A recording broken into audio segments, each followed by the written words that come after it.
Hello friends, स्वागत है आपका मेरे यूट्यूब चैनल में। और इस वीडियो में हम करने जा रहे हैं हमारे एनसीईआरटी से चैप्टर 4 डिटरमिनेंट की इंट्रोडक्शन एक्सरसाइज 4.4। तो यहाँ पे हमारे पास सबसे पहले जो पॉइंट्स आते हैं वो है minors and cofactors. So basically जो माइनर्स है, पहले हम माइनर्स को देखते हैं फिर कोफैक्टर पे आएंगे। तो माइनर्स क्या है, जो अगर मैं एक मैट्रिक्स लिख रहा हूँ यहाँ पे, जैसे ये एक मैट्रिक्स है A = 1 2 3 4, determinant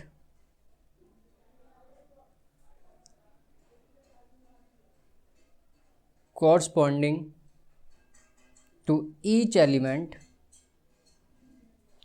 of a square matrix of order equal to or greater than 2।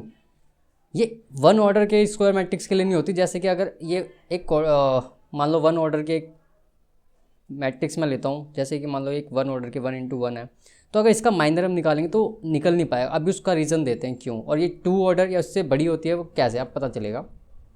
Determinant जो हमारा जो माइनर होता है वो 2 या 2 से बड़े ऑर्डर के लिए होता है।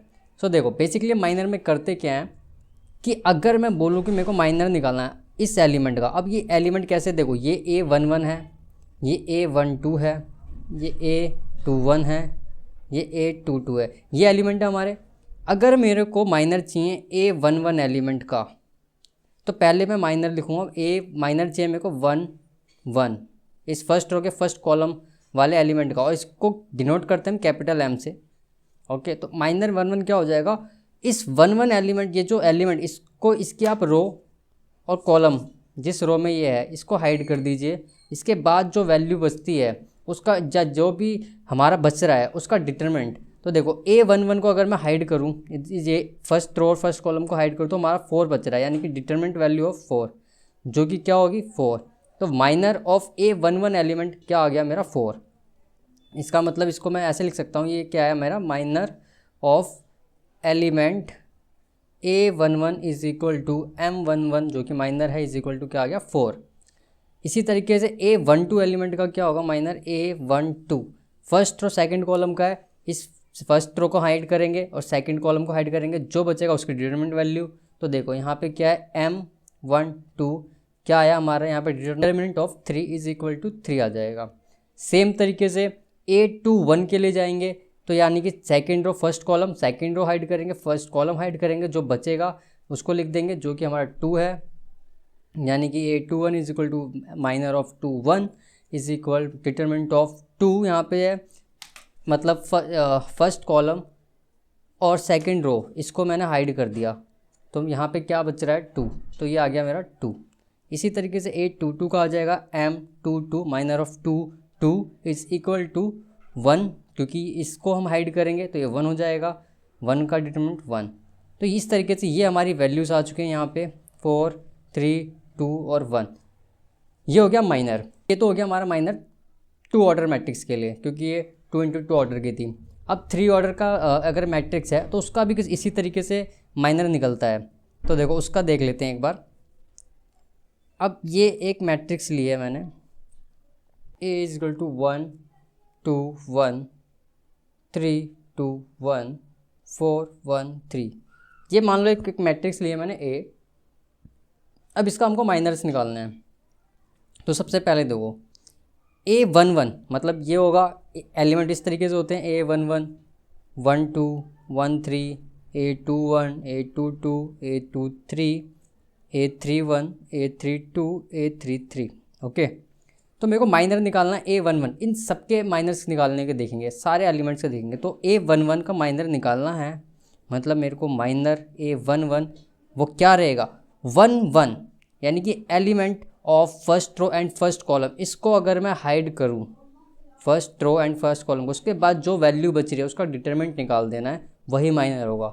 यहाँ पे भी हम वही कर रहे थे, अब 3 ऑर्डर में आके भी वही चीज़ हो जाएगी, डिटरमिनेंट की वैल्यू निकाल देनी है उस एलिमेंट को डिलीट करने के बाद, उस एलिमेंट और उसकी जो रो और कॉलम है उसको डिलीट करने के बाद। ओके, सो M11 क्या आ जाएगा यहाँ पे मेरा, इसको मैंने हटाया फर्स्ट रो फर्स्ट कॉलम को, तो बचा मेरा यहाँ पे 2 1 1 3, यानी कि इसकी डिटरमिनेंट वैल्यू क्या आ जाएगी 3 2 6 -1 = 5।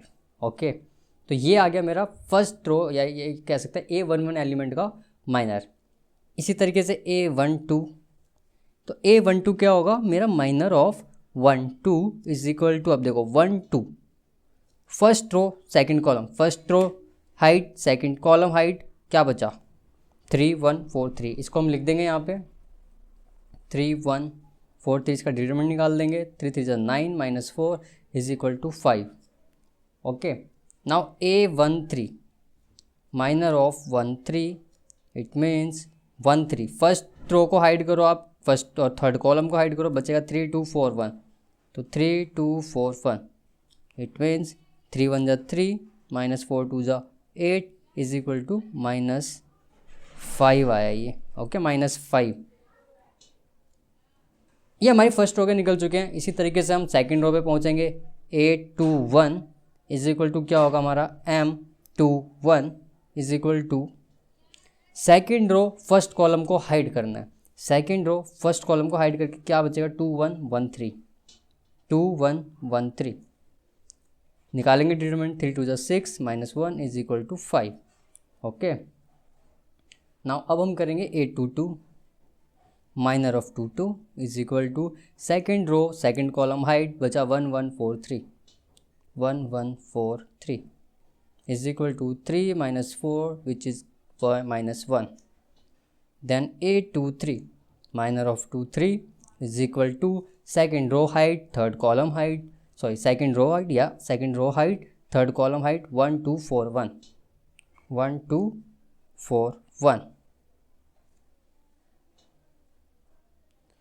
then 1 minus 8 is equal to -7। इस तरीके से हमने सेकेंड रो के भी माइनर्स निकाल दिए।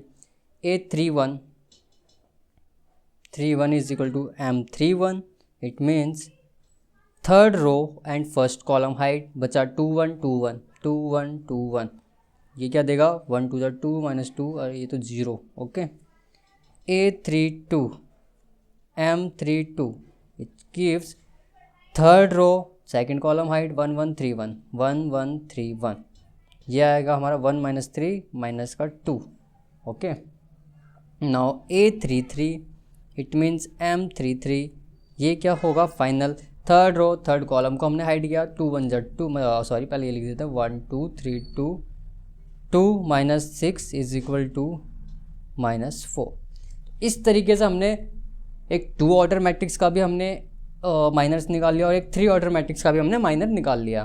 तो इस तरीके से माइनर निकलता है, बहुत ईजी है। ये हम डिटरमिनेंट में जब करते हैं उस एक वही उसी का एक पार्ट समझ सकते हैं। अगर हम उस वहाँ पे हम क्या करते थे, बस वहाँ पे हम क्या करते हैं, जो एलिमेंट है एसोसिएटेड है उसको भी लिखते थे, उसको अगर हटा दे उसकी रो कॉलम दोनों को डिलीट करने के बाद जो चीज़ है वही चीज़ को हम माइनर कह रहे हैं यहाँ पे। ओके, अब यहाँ पे देखो, यहाँ पे हमने कहा था कि फर्स्ट जो 1 ऑर्डर मैट्रिक्स होती है उसका माइनर नहीं होता, तो वो माइनर क्यों नहीं होता ये देखो। अब ये फर्स्ट ऑर्डर, ये 1 ऑर्डर की मैट्रिक्स है, अगर मेरे को इसका माइनर चाहिए तो इसकी मैं रो को हाइड करूँगा, कॉलम को हाइड करूँगा, जो कि ये खुद ही है, तो एलिमेंट है ही कहाँ, कोई एलिमेंट नहीं है, तो हम इसका माइनर नहीं बता सकते। ओके, तो इसलिए इसका नहीं होता, और 2 या फिर 2 से ज़्यादा ऑर्डर की मैट्रिक्स के लिए माइनर होता है। तो ये तो हमारा माइनर है। अब चलते हैं कोफैक्टर की तरफ, या एक सिंपल सी चीज़ को कोफैक्टर को समझते हुए चलते हैं पहले। कोफैक्टर, ओके, तो कोफैक्टर बेसिकली देखो, अगर मेरे को मैं कह रहा हूँ कि कोफैक्टर निकालना है, इसको पहले तो कैपिटल ए से भी डिनोट कर सकते हैं या कैपिटल सी से। मेरे को चाहिए एलिमेंट 1 1 का कोफैक्टर निकालना है, तो इसको मैं बोल सकता हूँ A11 निकालना है मुझे, या फिर C11 निकालना है, ये और है, ठीक है, या C11 निकालना है। तो अब देखो कोफैक्टर के लिए फॉर्मूला क्या होता है, अगर मेरे को Aij एलिमेंट का कोफैक्टर चाहिए तो उसका आंसर होगा आपका -1 की power i plus j into minor of ij। इसका मतलब क्या है, अगर मेरे को A11 एलिमेंट का कोफैक्टर निकालना है, मतलब C11 की वैल्यू है ये, तो देखो ये A11 का अगर मेरे को निकालना है तो क्या होगा, A11 का कोफैक्टर -1 की पावर में हम कर देंगे 1 + 1 i + j, ये होता है आपका रो जो कि i को रिप्रेजेंट करेगा, ये होगा आपका j जो कि कॉलम को रिप्रेजेंट करेगा। ओके, तो 1 + 1 इंटू माइनर ऑफ 1 1, जो कि हो जाएगा आपका -1⁻2 इंटू m11, यानी कि ये आ जाएगा आपका 1 इंटू m11। तो यानी माइनर की वैल्यू रख देंगे, तो माइनर से ही बेसिकली कोफैक्टर आएगा। अब इसको करते हैं हम आगे। तो कोफैक्टर डिनोट हम इससे करेंगे। अभी बताया अगर ए आई जे एलिमेंट का हमें कोफैक्टर चाहिए तो हम कुछ इस तरीके से बोलेंगे, हमें कोफैक्टर ऑफ ए आई जे क्या होगा हमारा -1⁻i + j into minor of I J होगा। अब देखो बेसिकली अब तो चलिए अब देखते हैं, पहले एक एग्जांपल लेते हैं। जैसे कि ये हो गया 1 2 3 4, यही मेरी एलिमेंट मैट्रिक्स है ए, ये मेरा A11 है, ये A12 एलिमेंट है, ये मेरा A21 एलिमेंट है, ये 22 एलिमेंट है। अगर मुझे इसका कोफैक्टर निकालना है, मतलब मैं कह रहा हूँ A11 एलिमेंट का मेरे को कोफैक्टर दो, तो C11 मतलब कोफैक्टर चाहिए हमको, तो C11 क्या होगा -1⁻i + j 1 + 1 row plus column into minor of 1 1 first row first column, या फिर उस एलिमेंट के लिए जो हम माइनर निकालेंगे वो। ये क्या हो जाएगा मेरा -1⁻1 + 1 2 इंटू m11। ये क्या हो जाएगा आगे फर्दर -1 की पावर क्या हो जाएगी, क्योंकि 2 है, -1 इंटू -1 क्या हो जाएगा 1, यानी कि 1 इंटू m11। अब सीधी सी बात है 1 इंटू m11 करना हमको, यानी 1 इंटू m11 की वैल्यू देखो। अब m11 की वैल्यू माइनर ऑफ 1 1, इसका माइनर क्या होगा, ये होगा 4, है ना, क्योंकि हमने इसको हटाया फर्स्ट रो फर्स्ट कॉलम को, तो हमें डिटरमिनेंट वैल्यू किसकी निकालनी होगी 4 की, और 4 का डिटरमिनेंट वैल्यू क्या आएगा यहाँ पे, क्योंकि 2 ऑर्डर है तो 4 ही आएगा। It means 4 is it gives 4। ये हो गया हमारा कोफैक्टर निकालने का तरीका।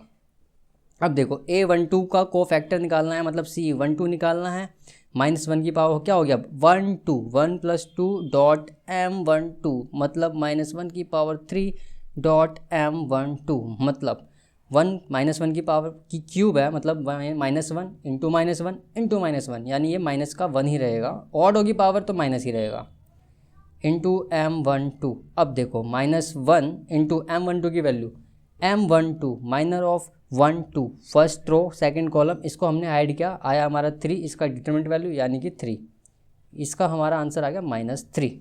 ओके, इसी तरीके से हमें चाहिए सेकंड रो फर्स्ट कॉलम के एलिमेंट का कोफैक्टर, तो C21 क्या हो जाएगा हमारा -1⁻2 + 1, अब इस बार 2 आगे वही 2 रो प्लस 1 j इंटू m21 क्या देगा हमको -1 की पावर की क्यूब देगा m21, मतलब -1 ही आ जाएगा क्योंकि ऑड है पावर m21। अब -1 इंटू m21 की value second row first column 2, तो आंसर क्या आ गया -2। A22 इसी तरीके से इसी तरीके से हम करेंगे, तो देखो C22 is equal to -1⁻2 + 2 m22, इसका मतलब -1 2 + 2 क्या हो जाएगा हमारा -1⁴ m22, इट गिव्स -1⁴ है, इवन है, मतलब प्लस +1 हो जाएगा m22, और m22 की वैल्यू क्या है 1, तो ये आ जाएगा हमारा 1। ओके, तो इस तरीके से हमारे कोफैक्टर होते हैं। सिंपली माइनर के आगे हम -1⁻i + j कर देते हैं और हमारा कोफैक्टर की वैल्यू आ जाती है।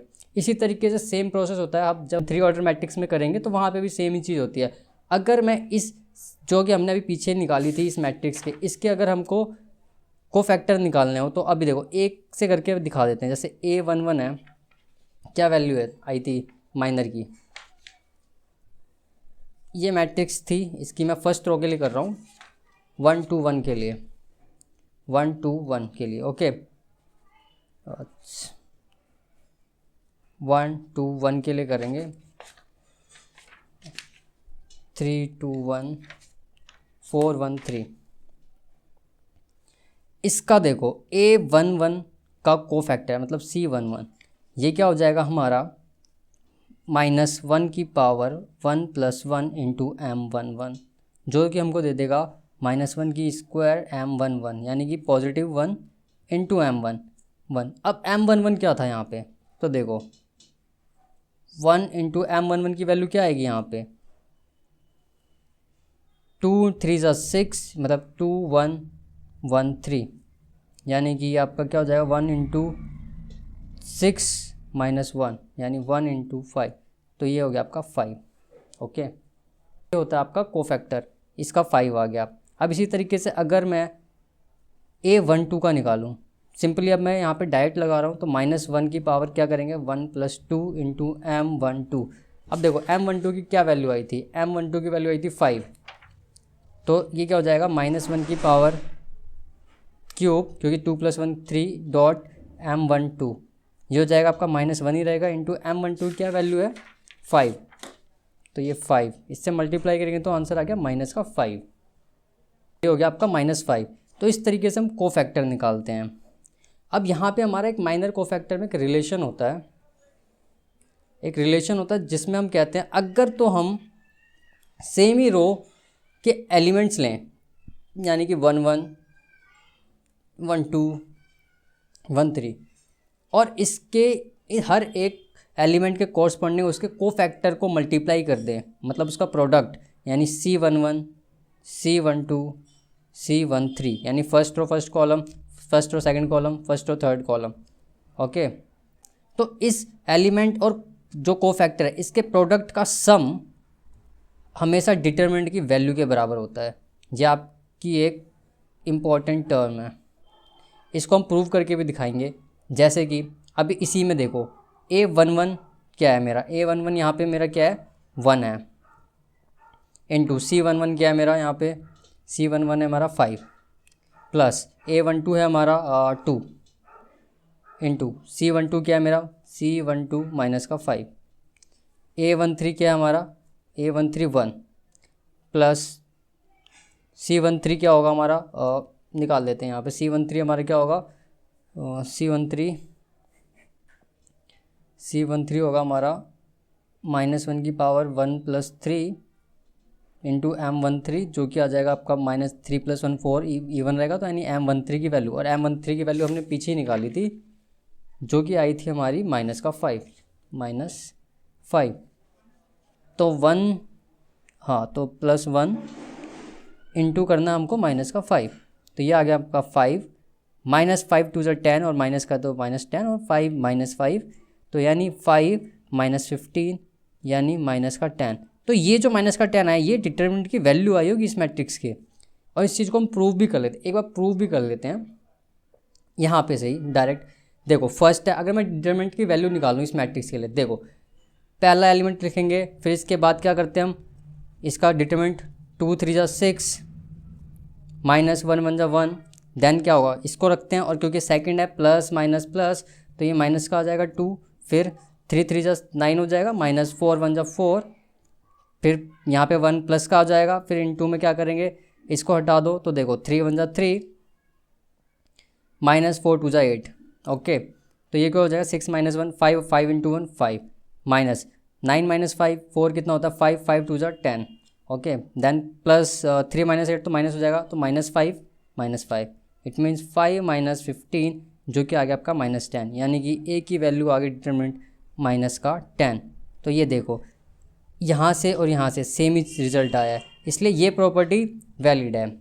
और इसी के साथ एक और प्रॉपर्टी होती है हमारी, ये आपकी सेकंड प्रॉपर्टी है, ये आपकी फर्स्ट प्रॉपर्टी है इसके लिए, और ये सेकंड प्रॉपर्टी है इसी केस की, कि अगर तो हम जो समीशन है सेम किसी भी एक रो का किसी अलग रो के साथ हो, मतलब यहाँ पे क्या था हमारा, उसी जिस रो के हमने एलिमेंट लिए थे उसी एलिमेंट के अलाइन कोफैक्टर लिए थे, तो हमारी डिटरमिनेंट की वैल्यू आई थी। अगर ऐसा ना हो, मतलब मैं फर्स्ट रो ले रहा हूँ, फर्स्ट रो के मैंने एलिमेंट ले लिए, ओके, लेकिन कोफैक्टर मैं ले रहा हूँ सेकंड रो के, it means C21 C22 C23, अगर ये ले लेता हूँ और इसको प्लस करता हूँ तो इसकी वैल्यू 0 आ जाएगी। मतलब अगर सेम वो किसी भी एक रो के एलिमेंट लेता हूँ और जो कोफैक्टर है उससे उस रो के अलोंग नहीं ले रहा, अलग से कहीं से ले रहा हूँ, तो उसकी जो प्रोडक्ट है उसको प्लस करने के बाद जो वैल्यू हो जाएगी वो 0 हो जाएगी, ना कि डिटरमिनेंट के वैल्यू के इक्वल होगी, ये 0 हो जाएगी। अब इसको एक बार करके भी देख लेते हैं।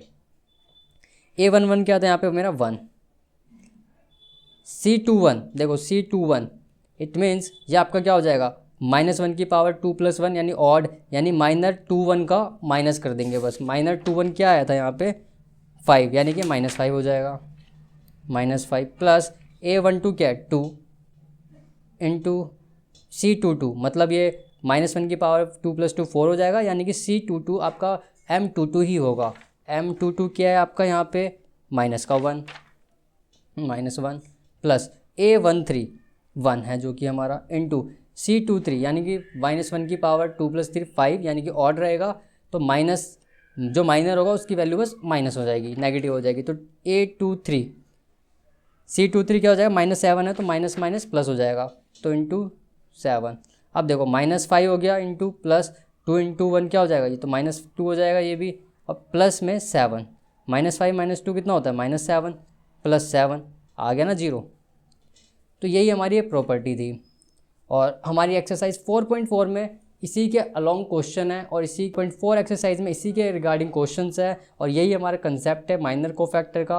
अब इसको आगे हम हेल्प में लेके हम इन्वर्स निकालने के लिए प्रिपेयर कर रहे होते हैं अपने आप को, क्योंकि यही अब हमारा एडजॉइंट होता है जो कोफैक्टर मैट्रिक्स का ट्रांसपोज होता है, वहाँ से हम एक मैट्रिक्स का इन्वर्स निकालते हैं।